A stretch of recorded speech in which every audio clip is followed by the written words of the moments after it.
YSR Congress party విస్తృత స్థాయి సమావేశం. వైసీపీ అధికారంలోకి వచ్చిన నెలలోనే వడ్డీతో సహా తిరిగి చెల్లిస్తాం. మాజీ ఎమ్మెల్యే ఉమాశంకర్ గణేష్. దయచేసి ఒక ఫార్మేట్ కూడా ఇచ్చారు మనకి.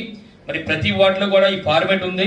అదేంటంటే చంద్రబాబు మోసాల వల్ల మీకు కలిగిన నష్టం అంతా అని చెప్పి ఒక వార్డుకి 10 మంది ఇలాంటి ఫార్మ్స్ కూడా మీకు ఇస్తామండి. ఈ ఫార్మ్స్ 10 మంది అంటే నష్టం అంటే ఏంటంటే ఈ సంవత్సరాల్లో ఎక్కడ ఇవ్వలేదు, నిరుద్యోగ వృద్ధి ఇవ్వలేదు, తల్లికి మంది ఇవ్వలేదు, ఆడబట్టినది ఇవ్వలేదు, అన్నదాత సుఖి ఇవ్వలేదు, దీపం అంటే చంద్రబాబు ప్రభుత్వంలో గత సంవత్సరం ఎంత నష్టపోయారు అనేది కూడా మనకు తెలియాలి కనుక వార్డుకి 10 మంది చొప్పున మీరు చేయాల్సిన అవసరం ఉందని చెప్పి సందర్భంగా మరి తెలియపరుస్తూ, అలాగే కొన్ని మన వార్డు కమిటీలు కూడా వేసుకుందాం. ఇప్పటికే మరి వార్డు కమిటీలు కూడా కొన్ని పెండింగ్ ఉన్నాయి, అవి కూడా కొంచెం తొందరగా మరి చేయాలని చెప్పి సందర్భంగా తెలియపరుస్తూ, మరి ముఖ్యంగా చెప్పాలంటే మరి 5 సంవత్సరాలు కూడా చాలా వ్యతిరేకత రావడం జరిగింది. దీనికి పథకాల విషయంలో కానీ చాలా విషయాలు చెప్పి మరి వచ్చిన ఏ సమస్య వచ్చినా సరే మరి ముఖ్యంగా చెప్పాలంటే ఇందాక మన పెద్దలు మనకు చెప్పినట్టు ప్రకారం ఈ సంవత్సర కాలంలో ఎన్నో ఇబ్బందులు పడ్డాం.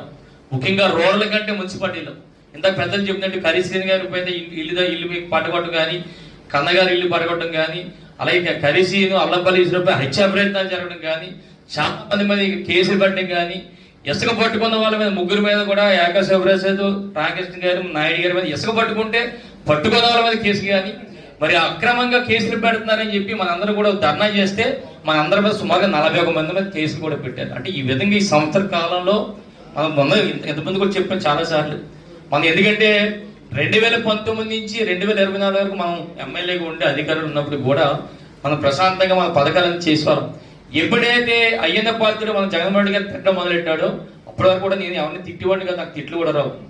ఏదైతే చెత్త నాకుడు కంటే నేను కూడా 5 పదవి చెత్త నాకుడుగా నేవాడిని, ఏదో దొంగ నాకుడు కంటే నేనే దొంగ నాకుడు. అంటే మన నాయకుడు తిడితే మనం ఎందుకు ఊరుకోవాలని చెప్పి అంటున్నాను. అంటే నాకు ఇంతగా అన్నయ్య చెప్పినట్టు ఈ సంవత్సరాలు ఈ 20-30 సంవత్సరాల్లో చాలా మంది ఎమ్మెల్యేలు చూసుకుంటారు, ఎవడు కూడా 5 పదవిని తిట్టిన దాఖలు అక్కడ కనపడలే.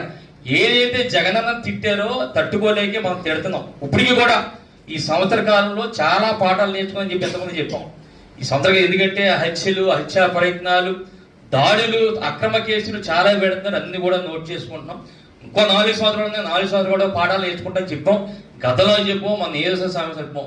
ఇవన్నీ కూడా ఎట్టి పరిస్థితుల్లో వదలం మనం. ఎందుకంటే ఈ రోజు మనం పార్టీని నమ్ముకొని మన పార్టీ కార్యకర్తలని, నాయకులను ఇబ్బంది పెట్టినప్పుడు మనం ఎందుకు ఆగుతాం? రేపు వచ్చేది జగనన్న సునామీ, అది మాత్రం గ్యారెంటీ.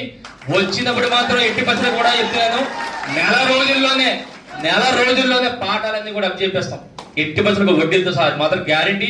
ఇది నాది భరోసా అని చెప్పి సందర్భం తెలియబడుతుంది. ఇదే కాదు, రాష్ట్ర వ్యాప్తంగా కూడా అందరూ కూడా ఎదురు చూస్తున్నారు. ఎందుకంటే ఇన్ని ఇబ్బందులు, అంత దారుణ పరిస్థితి ఎక్కడ ఉండదు. వీళ్ళేమో సంక్షేమం వదిలేశారు, పక్కన పెట్టేశారు. ఎంతసేపు ఆయన ఎక్కడ పెడతాం, ఈయన ఎక్కడ కొడతాం, ఎక్కడ కేసులు పెడతాం చూస్తారు తప్ప మరి సోమర శిక్షలు ఇద్దామని చెప్పి ఆలోచిస్తాం ఒక్కడికి కూడా లేదు పరిస్థితి. అందుకని ఎట్టి పరిస్థితులు కూడా ఇక్కడ ఉన్న మున్సిపాలిటీ నాయకులందరూ కూడా భరోసా చేస్తున్నాం. ఎట్టి పరిస్థితులు కూడా సంవత్సరం ఇబ్బందులు పడడం, ఇంకా 4 సంవత్సరాలు ఉన్నాయి.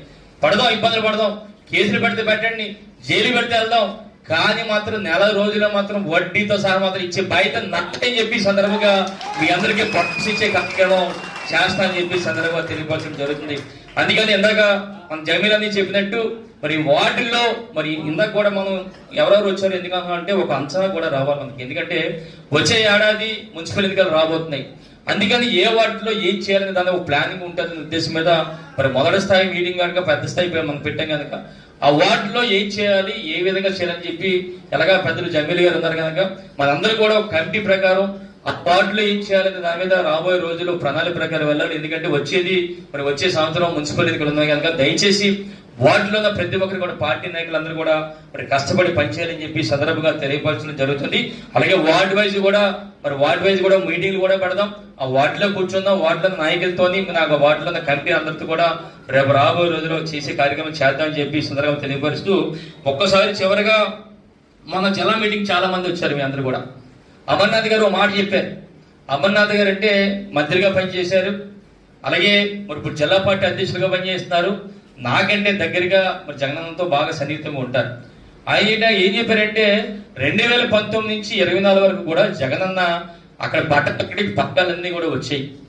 ఏమన్నారంటే వచ్చే ఎన్నికల్లో జగనన్న ముఖ్యమంత్రి అయిన తర్వాత ఇక జగనన్న ముఖ్యమంత్రి అయితే జగనన్న బట్టతో వార్డులో ఉన్న పార్టీ నాయకులు, కార్యకర్తల కార్యక్రమం చేస్తారని చెప్పి ఒక భరోసా ఇవ్వడం జరిగింది. అందుకనే రేపు రోజుల్లో మీ వార్డుల్లో మీ పార్టీ నాయకులు కార్యకర్తల ద్వారానే ప్రతి పథకం కదా ప్రతి అభివృద్ధి కార్యక్రమం కూడా చేస్తారు.